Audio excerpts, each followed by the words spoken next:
Hello everyone and welcome to my new tutorial. This is about some abstract particles. It's been inspired by this beautiful video. I believe this is something done in Houdini. Well, yeah, it's a Houdini tutorial. And we're gonna do it with the Tyflow way because this is done using VDB force fields. And this is something that I believe it can be done in Tyflow as well.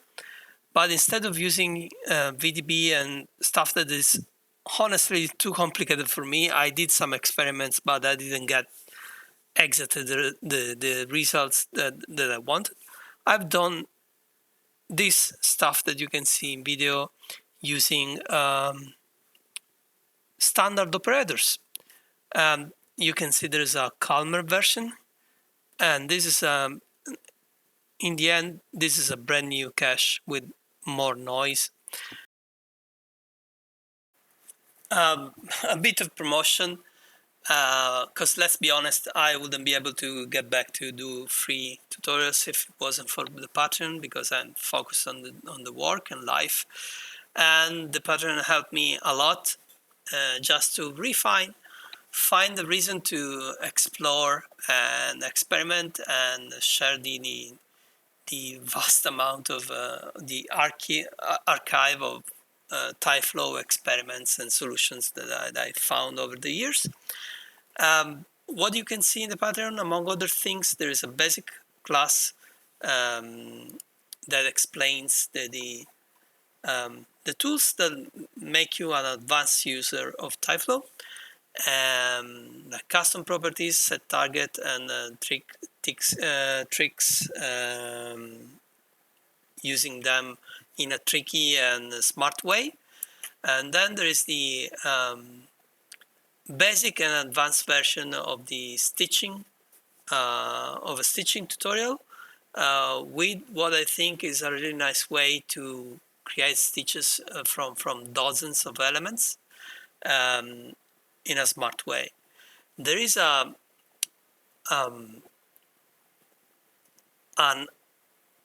assembly file. Let's say it's a Tyflow setup that allows you to slice and dice even big geometries and apply keyframed animation in a sequential way, like the script ATK used to do, sort of like effectors in cinema, but in Tyflow. And other than that, there is also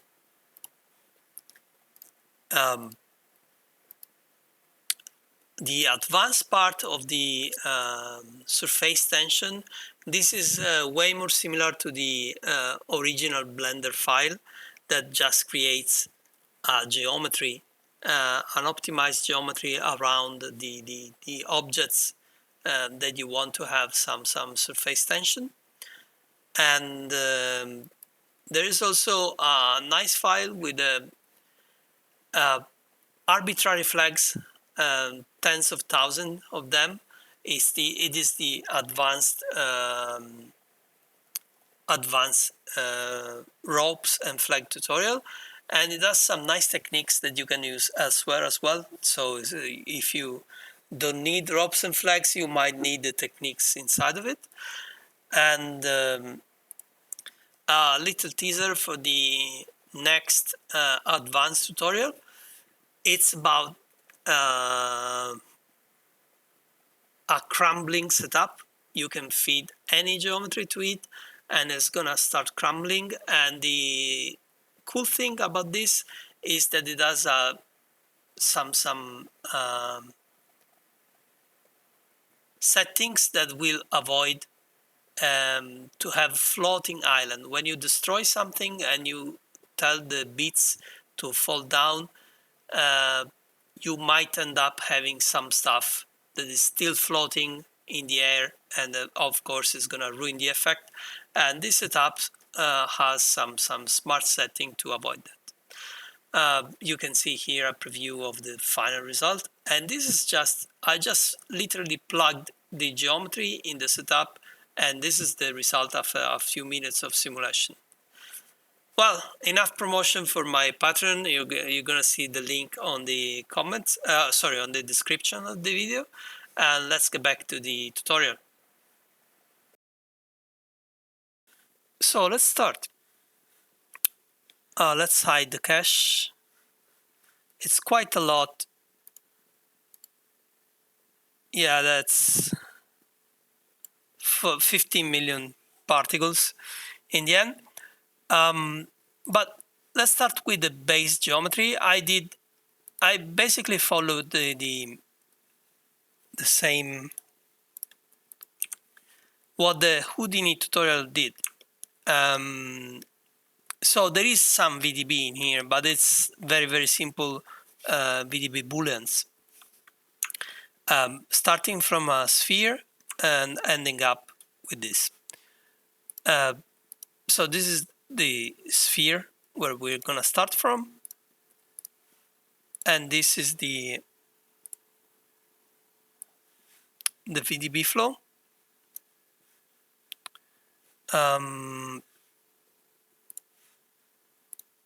Yeah, here it is. So this geometry is created by this flow. It's really easy.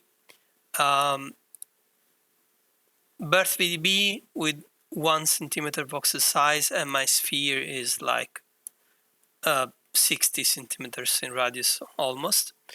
Then we add the sphere to the VDB, and we modify the density of it, and we subtract a 3D texture map, and I'm using the unorganic noise, the OSL. Let me show you.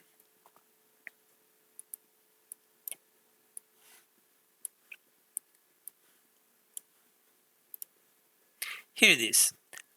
You can play with this, and I don't know, you can change the kind of noise and you'll have a different result. But okay, back to the original one. Other than that, there is a filter that kind of does a Gaussian blur, but on the mesh. It's sort of, well, not really a relax, but it just smooths out the result, because this was like this. There's lots of detail. If you want some detailed stuff, you can go with lower voxel size and have some interesting result. But in this case, I wanted some smooth surface.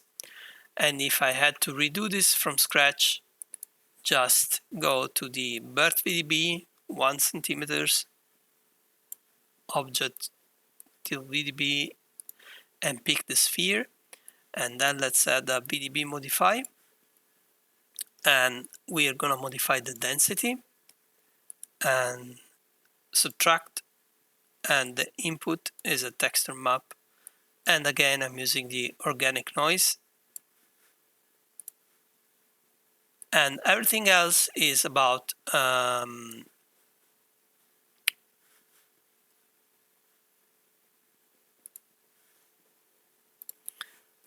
silly me, sorry. The grid type is a density type, and the modify and the mesh is the density as well, and that's the result. So we're modifying the density of this volume, sort of, and then if I add a filter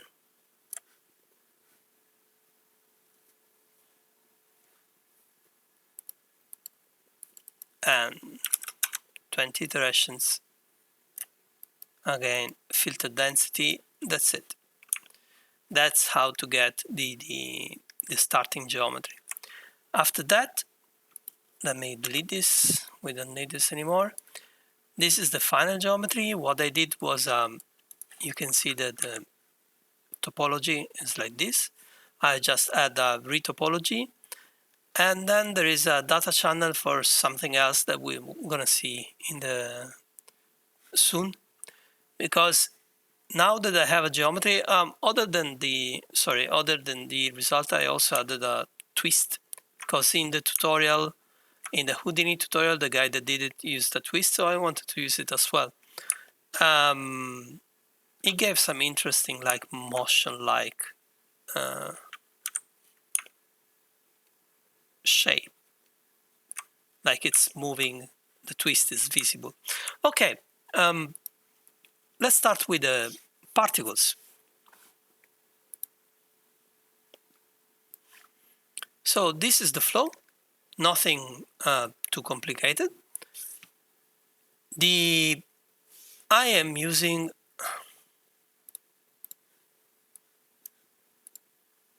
half a frame for time step, because what I'm doing here basically is creating particles and making them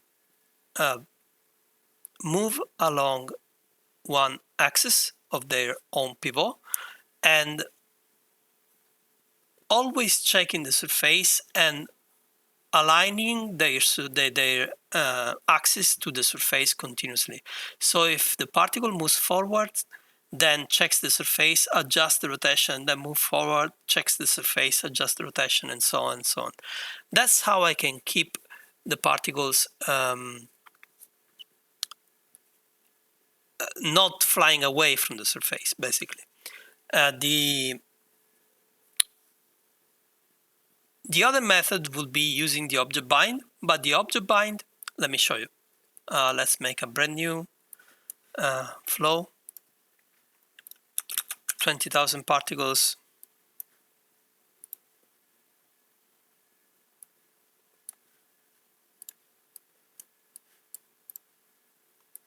Okay, and let's use sprites, for example. I can go like 200,000. Okay, and then I can just use the object bind to the geometry, lock to the surface, and use a friction less than 100, for example, even 0. And now we can use a force, I don't know, 0.1. I always uncheck this legacy setting. The result is always better, in my opinion. And let's add some frequency, 0.5, for example.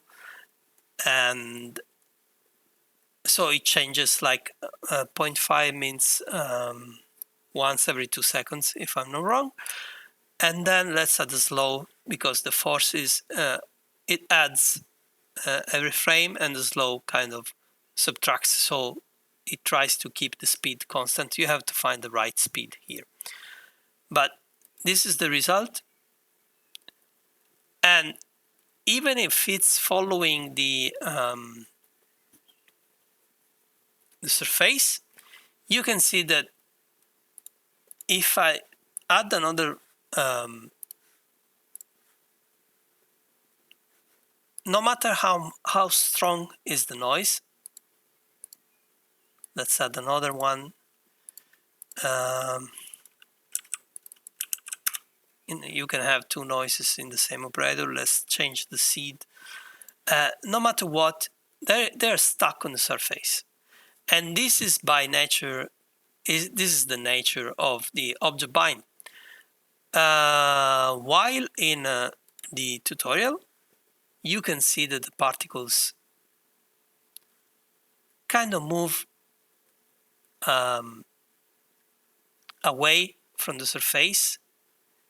They stay around, but they can move freely. And I wanted to get that result.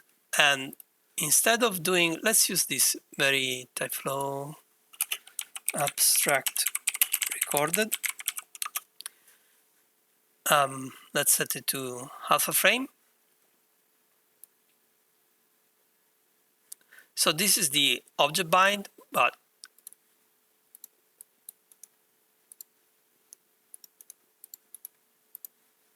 let's birth those ones, and Let's add the display.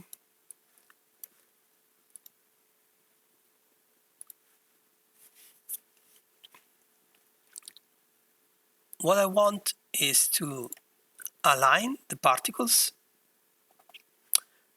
Sorry, the position object, of course. Copy and paste. And maybe let's give some minus 0.3 and 0.3 so that I have a bit of thickness in the particles. Let's display pixels.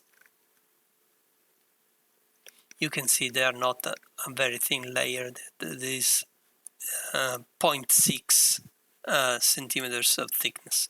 Okay, what I can do here is align the particles to the surface, and I'm gonna use the rotation operator and select align to surface and pick the surface, of course. And we can investigate how it is rotating with the transformation matrix axis. So the Z is outside and the X and Y are going. Everything is like perpendicular to the surface. What changes here, what can change is the forward vector. So how is it gonna align the other two vectors? By default is set to automatic, but I had better results using from particle and from velocity, I believe. Let me before doing this, let me dissect the original one. Here it is. So I have 150,000 particles positioned on the object. I forgot to turn on surface offset. No, never mind. I have a geosphere shape. Very, very small scale. This is invisible because I want the scale to grow up in time. And this is the operator that makes the scale grow up to 20% plus a 30% variation with a interpolation. As you know already, if you've seen my tutorials, if the operator is set to continuous or to anything not non-static, so continuous or event age, etc., and you lower the interpolation to less than 1, it means that it's gonna reach this result. The lower this value, the more frames it's gonna take to reach this final goal. So I have a group here just to export these particles and not these particles in my export particles operator. As you can see, I'm exporting only group A. And then I have my rotation set to continuous because they have to continuously rotate and adjust the rotation based on the surface. And the forward vector is set to velocity. And I am changing this velocity because I am assigning continuously a speed based on their particle x axis, and then I am adding some noise in the magnitude, so it changes the speed over time with a frequency of it changes every 2 seconds. The scale is quite big. And then two other noises, and those are the ones that move the particle away from the surface. And as you can see, this is set to affect both. And then I have a slow operator, and we're gonna see what this does later on, because it's not a simple slow, it is based on some surface characteristics. And then finally a mapping based on velocity that I'm gonna use to change the color from blue to orange based on velocity. And finally, I'm deleting these very particles when their event age is more than 50 frames plus or minus 12. So this is spawning per step 150k per step, so twice a frame. And this is deleting the particles, so we end up with a balance of peak is around 15 millions, basically. So this is the explanation of the flow. And let's redo it. I can delete this one. And so let's check if this works. Timing continuous. And let's add the speed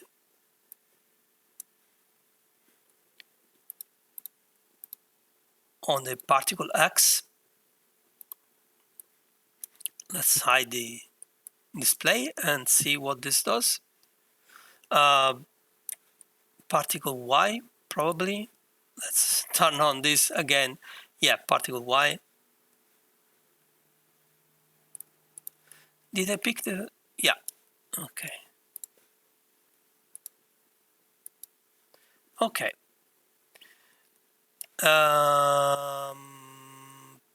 I'm doing something wrong. Yeah, I have to affect only this is moving only the pivot, and the speed should be set to reset to continuously, so it, yeah, the direction is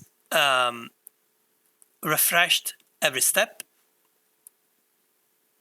And as we can see, it stays in the surface, but it does a weird movement. And here's where I started playing with the forward vector. And let's see if I'm using the particle X now. Yes, and now this is basically this is it. This is at the base of the principle. Again, the Houdini tutorials don't use VDB, force fields, and cross products and whatnot. We're using standard operators here. There is some people that is way better than me with VDBs, and they're gonna do tutorials soon. No more spoilers about that, but here we're gonna use the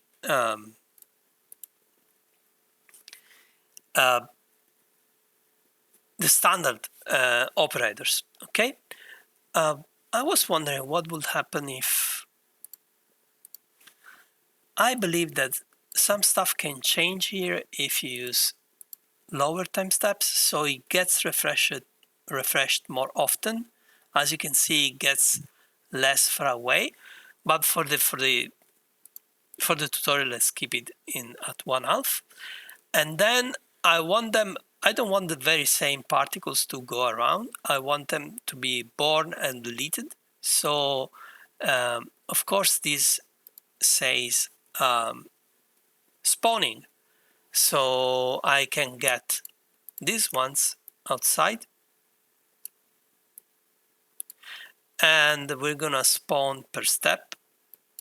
Very careful, every time I spawn, I turn off the flow. So in order to avoid particle explosions, like billions of them, and having my max crash and being really sad.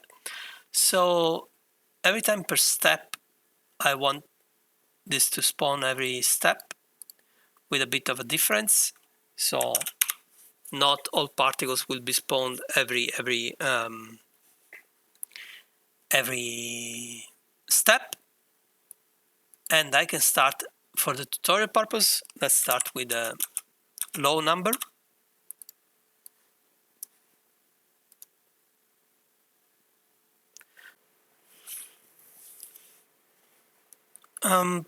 Yeah, I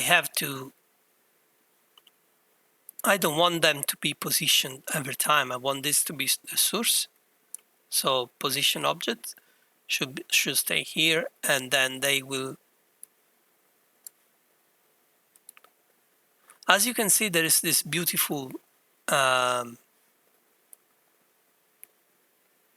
that you can see because those particles are staying here in the, sorry for that, in the very same position, I can, for example, set this to continuous and seed by time. And so the original ones, let me show you. Let's get rid of this and let's have a display operator here. The original ones change their position every frame, every step probably. And so I can, but it depends if you want the stepping or not. It can be a beautiful effect. For example, if I set this to on event entry and I can like minimize the stepping, I have simulate substeps set on everything, so it does apply this on the half frame in this case. And I'm gonna add this to the forces as well, because I noticed that if you want to avoid stepping, this is one way. The other way is having some variation, of course. And if we add the shape, so geosphere, and let's see the scale of this.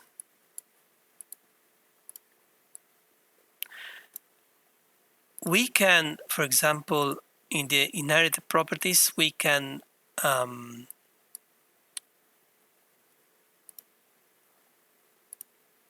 birth those on the shape surface with a tiny offset and 100% of variation for every step. And I don't know if there is a way to seed. We could reseed this by time, but this might sound a bit too complicated. Already we can just, if we want to change, yeah, this is a bit too slow. If we want to change the position of this, we can just set this to continuous. Really, there is something that is really not liked. Give me a second. And let's display with pixels. Yeah, sorry for this. I don't. It is way faster to rotate the whole particle, and actually there are spheres. I don't see any reason why I should just rotate the pivot. And even if they were not spheres, like a cone that shows the let's do this. Just let's show this instead of geosphere. Let's use a cone and change its scale in a non-uniform way. And let's display the geometry. Okay, scale like this. And here let's display the geometry again. It is, of my bad, I don't know why. This is mesmerizing, by the way. I don't know why I was just rotating the pivot. Instead, the aligning the whole thing is way better. Again, you have to pick the preferred axis.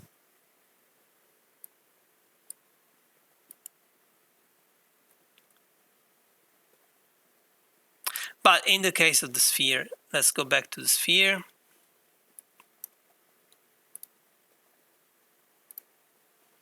And we can get rid of this scale operator. And let's go back to displaying pixels. And the particle X. Okay. And so now this is my movement. What I can do here is I'm birthing every step, so I need to delete them after a while. And let's add the time test, set to delete if the particle's event age is more than 50 frames, plus or minus 12.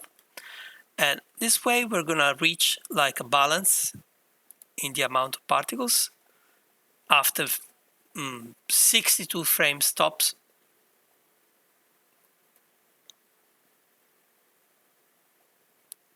Okay, so around here we can see that it's stabilized around 1 million. Okay, and this is scalable. So if you add a 0 in here, it's gonna stabilize to 10 million. Okay, so let's add some forces.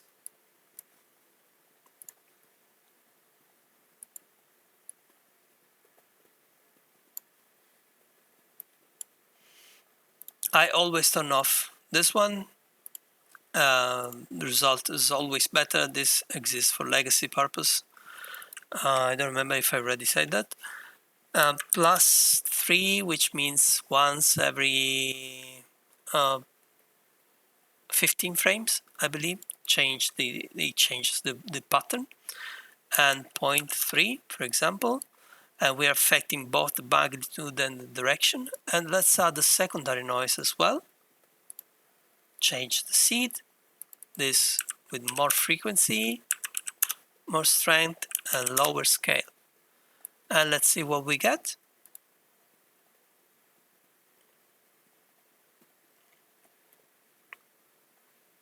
So we can see that the particles, some particles are leaving the surface,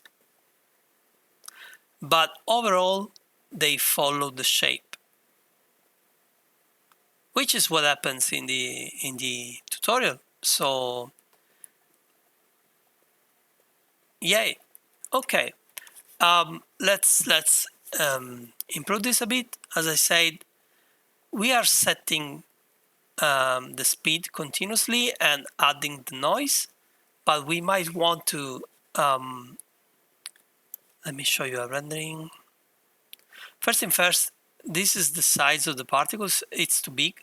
I want them to grow over time, so I can set a very low scale here, like 1%. So they're basically invisible. And then add another scale here, set to absolute, and yeah, 20 plus 30%.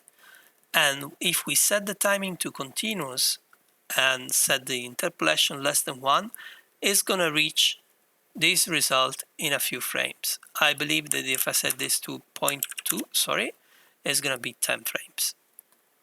And we can see the geometry and use instancing, and this is the result.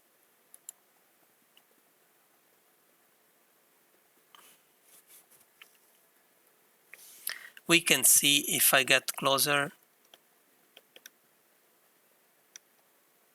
we can see that the scale happens in a few frames. And after a while, there's gonna be like a stabilization, because there's gonna be full scale frames for around 40 frames, and the new ones will be born and the old ones will get deleted. Instead of deleting them like this, I can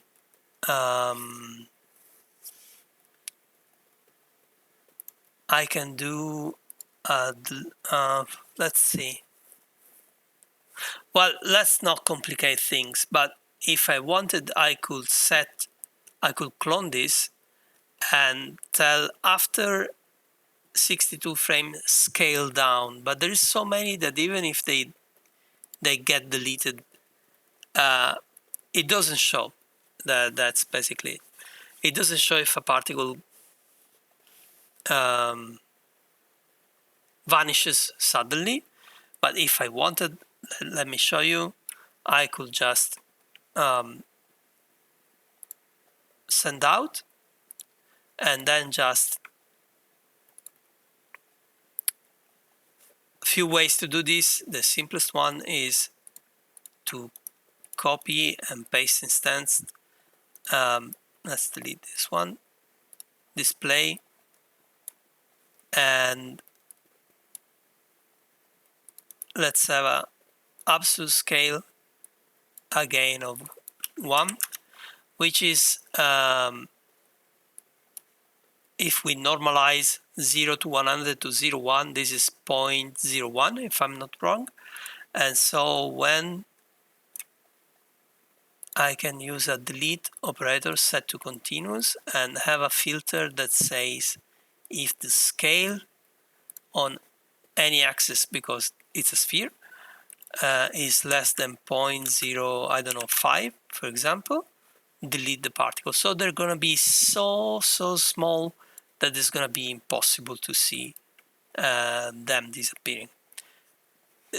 This is the sort of advanced principle. I can keep this if you want. But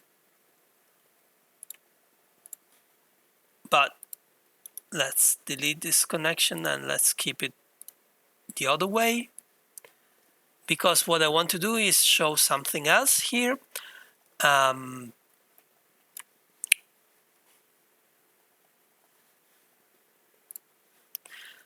Yeah, okay, so the other force operator, I did pick on the old one with a less detailed noise, the card Perlin. Let's change the frequency. Let's leave this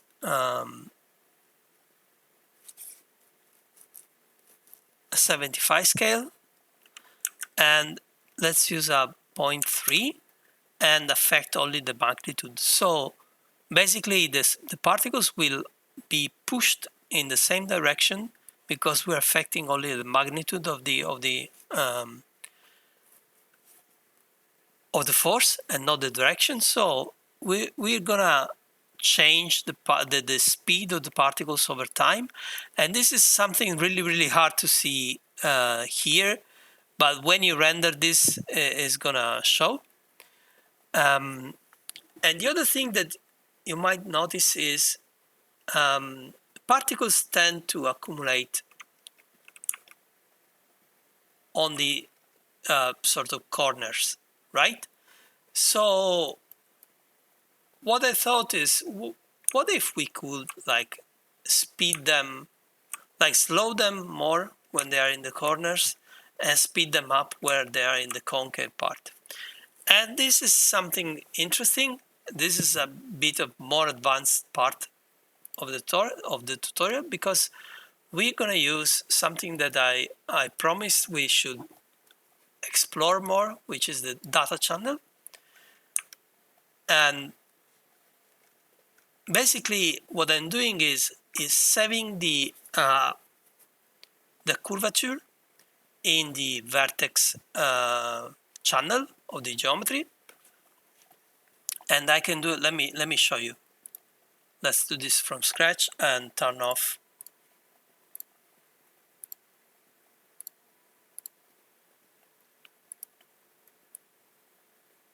Okay, so brand new data channel, and we can add the curvature operator, and let's output vertex output, not the position, because this is what happens, but the vertex color.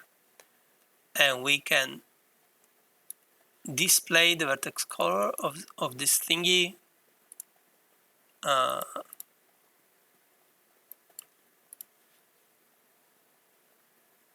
Let me see why it's not working. Oh, sorry for that.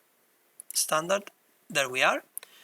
And let's change the scale. And now we can see that we have something that we can use, right? I'm saving the curvature, and let's see what happens. We can see that red is the concave, right? No, convex. Yeah, concave part, and the black is the convex part, right? I can use this like a map. And how to do this? Well, sorry for that. We can do a surface test.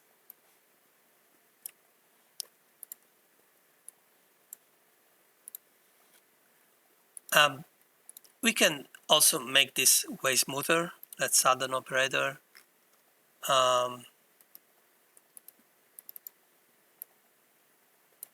Smooth, and yeah, something like this. Okay, so we don't have weird steps. Okay. Another thing that you can do is turbo smooth this, and the more subdivision, but this will slow down the simulation as well because more polygons, etc., etc. Not for the tutorial. Let's keep it this way. I don't remember what I did in the. Oh yeah, a clamp, because let me show you. So let's check surface test, not for distance, but for texture. And the texture being a vertex map, vertex color. Okay, what I'm gonna do here is not sending out the particles, but save the value in a custom float. And we can see this value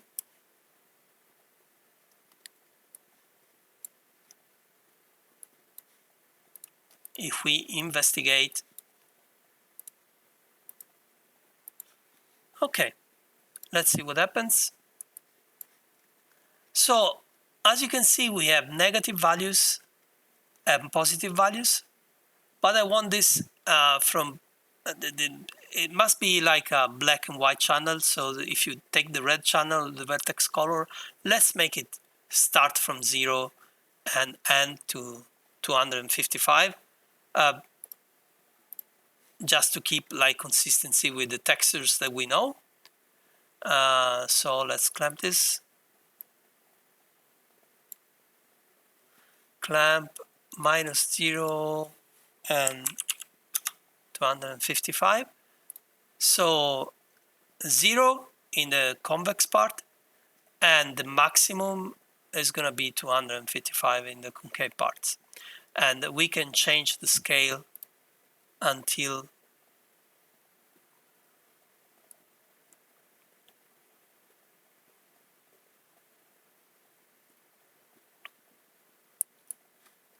here in the very red.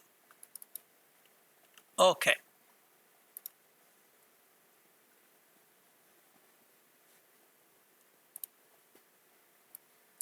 And what I can do here is use this value in a value operator, which is the big news in the latest Tyflow. Sorry, not speed, delete operator, and slow. And let's take off this. Let's slow down on subframes, and let's take off everything here. Sorry, here and here. And so we can use a property, and the property is going to be the custom float that we are saving here. I can set this to ignore, and remember that this is saving the value of the texture every frame. And so we're going to use this curvature, and what I can do here is normalize this. So 0 is going to be 0, and 255 is going to be 1, and then I can multiply this or retarget, better retarget. So from 0 to 1, to a minimum slowdown of 15 on the convex part and 5 on the concave part. And this is going to make this value be 5% here and 15% on the convex part, if I have done everything right. So we are normalizing 0 to 255 becomes 0 to 1, and retargeting from 0 to 1, the value of 0 equals 15, the values of 1 equals 5, and all in between. And let's hide the display data. Let's hide the geometry as well, and let's see what happens.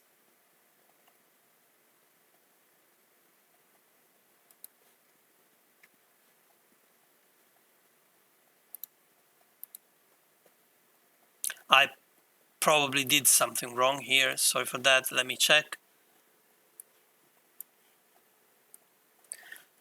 Yeah, sorry for that. I'm a bit tired in my... Okay, let me show you, but this is a teaching moment, I believe. Let me show you how I find out. First thing first, I want to see what's going on in here, right? Because this theoretically is wrong, is right, but obviously is becoming wrong in the flow. So how can I investigate what am I doing with this custom float before sending it to the slow operator? Well, again, let's see. This shows the custom float that I'm saving here. Curvature. Sorry for my pronunciation. I can investigate what happens when I manipulate the custom float here by adding another custom float. Let's name it test, and we're gonna delete it. And then let's write the value using this. I know that there is some other way to debug this stuff. I believe someone uses the script operator, and well, I'm using this because I want to see them in the viewport, and now I can investigate for the test value, and this should be set to continuously. So what I'm doing is I'm writing the curvature custom float manipulated by this, and I want to see what happens in viewport. Okay, so it makes sense, like in the convex part 15, that's what I did here, 15 and 5 in the concave. Where is it? I don't have enough particles to show what's going on here. If I invert this, yeah, 5 in the concave and more in the convex. I would need something that is like a 255, but this is working because this, I can see that. Let's see if I display more particles. I don't know, 10,000. You can see that it lowers. Let's use the geometry to orientate ourselves.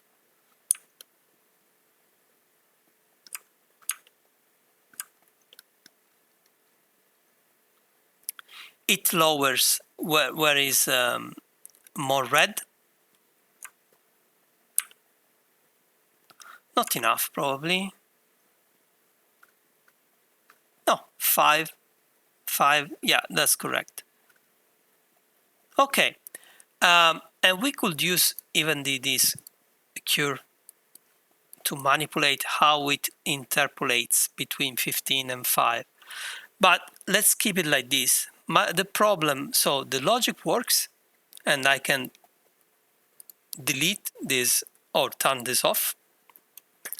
The problem is that I already said this value is normalized from 0 to 100. So 1 will be 100% slow, and 15 will be 1500% slow, which doesn't make sense. It's probably adding instead of subtracting. And so that's why I should either change this to 0.15, that means 15%, and 0.5, that means 50%, which is, by the way, probably too much, or just multiply them by 1 divided by 100. So 1% of this value. And now let's see if I was right. Let's hope so. Yep. And this with big number of I did try some renderings, and with big number of numbers of particles, this gave me more particles in the concave area and less. They were going faster in the corners. I ended up, I believe, with a 300,000, 150,000, yeah, in here. But we're not gonna do this for the tutorial. And basically that's it. That's the most interesting, and I will call this an advanced tutorial because of this this combination of surface test and the value operator for free, thanks to the Patreon members that allow me to do also free interesting stuff. And let's see, even with this tiny amount of particles, well, tiny, I mean, that's almost 1 million. Let's see how it comes out. I'm using V-Ray to render. Oh, wait, the mapping. Sorry for that. Let's map everything by speed, velocity, magnitude. And we need to know what the velocity magnitude is in order to normalize. So let's say that we want to show the velocity magnitude, and let's go back to 1000 displayed.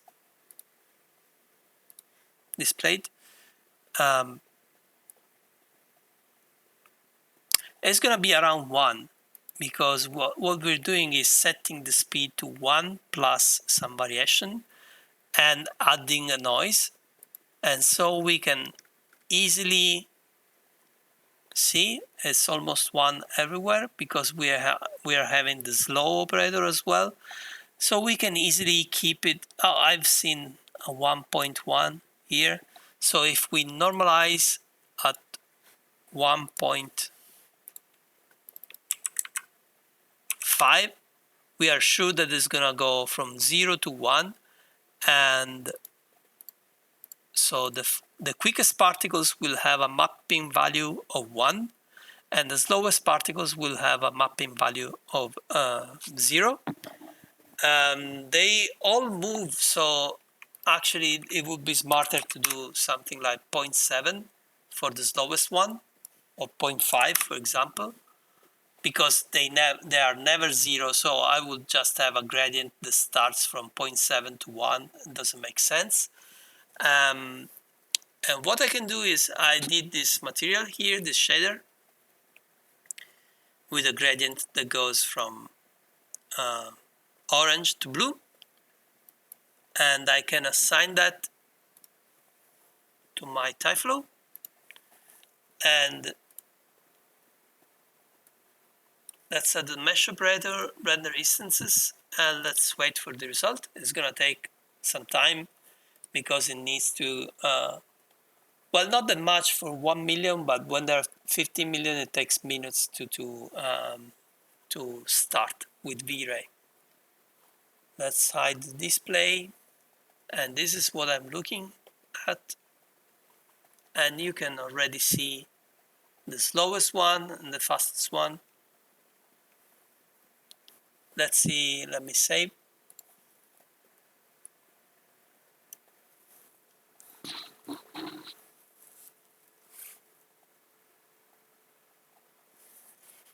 I'm gonna pause the recording and get back when it's done. And as you can see, this the rendering part is quite fast. My settings are not that high, and I'm not using the noising, but I could even use the noise if I wanted to, and make the rendering way faster. It takes time to start the rendering, because V-Ray takes its sweet time to calculating transformation matrices for 50 million instances, and etc. etc. And of course, you can see the holes in here. You just add more particles, and yeah, basically that's it. You can see my experiments in here, and the coloring.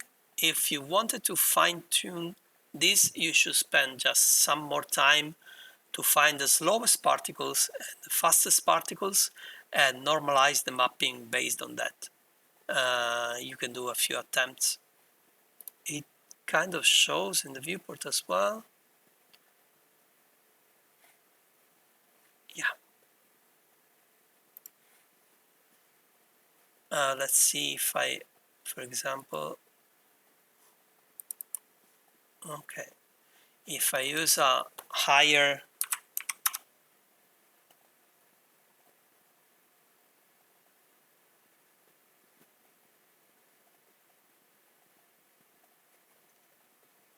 I probably have to go full display. Let's hope that nothing explodes. Ah, okay, now I can see more clearly, and let's see if this should be 0.3, for example.